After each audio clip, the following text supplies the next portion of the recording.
En hulle sê die vrou het kanker en die vrou is verskriklik in pyn. Nou bring hulle die vrou uit. Ek sê toe bring 'n stoel, sit haar neer. En ek vra vir haar op 'n skaal van 0 tot 10, hoe ver is die pyn? Dit was seker die 7 is. Dis hoe haar pyn level is. Toe vra ek wat pyn jy nou, toe sê sy haar hele liggaam, sy is heel verskriklik in pyn.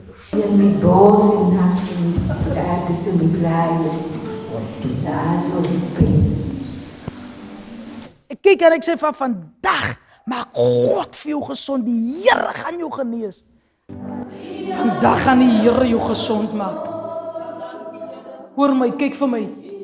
Ek sê die Here gaan jou gesond maak. Die Here Jesus, maak jou gesond.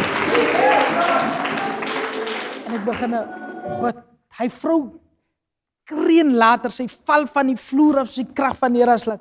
En terwyl sy op die grond lê, begin ek verklaar ek net die krag van die Here oor haar.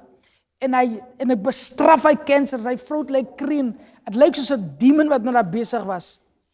Toe hy vrou opstaan, toe vra ek van waar is die pyn? Toe sê hy vrou sy het 'n greintjie pyn in haar liggaam. Die pyn het haar hele liggaam net so verlaat. Dit moet lekker loop sy.